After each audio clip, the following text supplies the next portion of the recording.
10 మోదీ ప్రభుత్వం రాష్ట్ర అభివృద్ధిలో భాగస్వామ్యం అయిందని లెక్కలతో సహా పవర్ పాయింట్ ప్రెజెంటేషన్ ఇచ్చారు కేంద్ర మంత్రి BJP state chief Kishan Reddy. బీజేపీతోనే దేశం అభివృద్ధి చెందుతుందన్నారు కమలం నేతలు. మరోవైపు మెదక్, మహబూబ్ నగర్, నాగర్ కర్నూల్, నల్గొండ, మల్కాజ్గిరి బీజేపీ లోక్సభ అభ్యర్థులు నామినేషన్స్ వేశారు. రాష్ట్రానికి కేంద్రం 10 లక్షల కోట్లు ఖర్చు చేసిందన్నారు కేంద్ర మంత్రి BJP state chief Kishan Reddy. 2500 కిలోమీటర్ల మేర కొత్త రోడ్లను నిర్మించామన్నారు. లోయర్ ట్యాంక్బండ్ దగ్గర సికింద్రాబాద్ పార్లమెంటు నియోజకవర్గంలో చేసిన అభివృద్ధిపై పవర్ పాయింట్ ప్రజెంటేషన్ ఇచ్చారు కిషన్ రెడ్డి.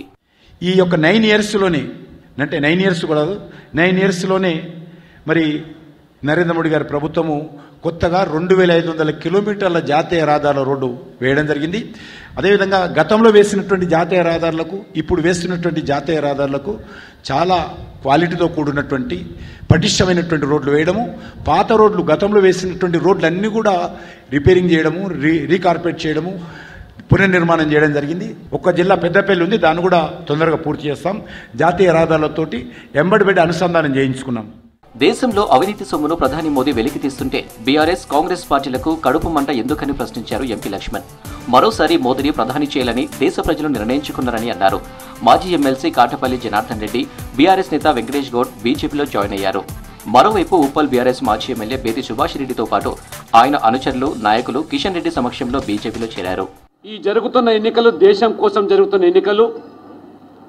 ఈ దేశానికి ప్రధానమంత్రి నరేంద్ర మోడీ గారే సరైనటువంటి వ్యక్తి, వారికి సరితూగేటువంటి వ్యక్తి ఈ దేశంలో ఏ రాజకీయ పార్టీలో లేనటువంటి భావనతో అన్ని పార్టీలకు సంబంధించిన సానుభూతులు పరులు సైతం కూడా ఇవాళ మోదీ గారిని ప్రధానమంత్రిగా చూడాలని ఉవ్విర్లూడుతూ ఉన్నారు.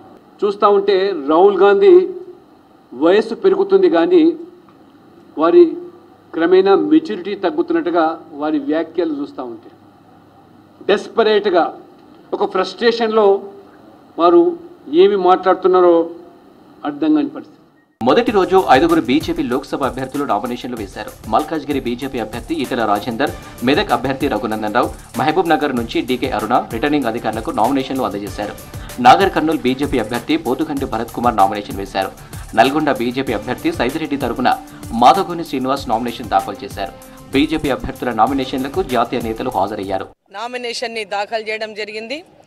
ఈరోజు మీ అందరి యొక్క ఆడపడుచుగా నరేంద్ర మోదీ గారి ఆశీస్సులతో పాలమూరు బిడ్డగా ఈరోజు ఒక మహిళగా, తొలి మహిళగా పాలమూరు నుంచి ఒక తొలి మహిళగా మిమ్మల్ని అందరినీ కూడా నన్ను గెలిపించాలని కోరుకుంటూ, మందబలం, కండబలం, డబ్బు బలం లేకపోయినప్పటికీ గొంతుతో, నోటితో ప్రజా సమస్యలే నా ఎజెండాగా, వాయిస్ ఆఫ్ ద వాయిస్లెస్గా, పేద ప్రజల గొంతుకగా, ఎవరైతే మాట్లాడలేం, చట్టసభలో మా హక్కులు వినబడతలేవని బాధపడుతున్నారో ఆ ప్రజల గొంతుకగా రఘునందన్ని దీవించండి. మేనిఫెస్టోలో ఇచ్చిన ఒక్క హామీని కాంగ్రెస్ నెరవేర్చలేదన్నారు నల్గొండ బీజేపీ అభ్యర్థి బూర నర్సయ్య గౌడ్. హామీలను గాలికి వదిలేసిన కాంగ్రెస్ పార్టీకి ఎన్నికల్లో బుద్ధి చెప్పాలన్నారు. 400 సీట్లతో బీజేపీ మళ్లీ అధికారంలోకి వస్తుందని ధీమా వ్యక్తం చేశారు బూర నర్సయ్య. గత ప్రభుత్వం ఎల్ఆర్ఎస్ అనే స్కీమ్ తెచ్చి 25 లక్షల మందిని గోసదీసి వాళ్ళ ప్లాట్ అమ్ముకోలేరు, ఏమి చేయలేరు. కేసీఆర్ గారు అన్యాయం చేశాడు. మా ప్రభుత్వం ఏర్పడగానే ఒక్క రూపాయి రుసుము లేకుండా రెగ్యులరైజేషన్ చేస్తామని బీరాలు పలికినటువంటి ప్రస్తుత ముఖ్యమంత్రి గారు వేర్ ఈస్ మీ హామీ? ఈ ఎన్నికల్లో కాంగ్రెస్ ప్రభుత్వానికి గుణపాఠం చెప్పండి. ఎన్నికల్లో రాష్ట్రం నుంచి మెజారిటీ ఎంపీ సీట్లు గెలిపే లక్ష్యంగా నియోజకవర్గాల వారీగా ప్రచారం చేస్తున్నారు బీజేపీ అభ్యర్థులు.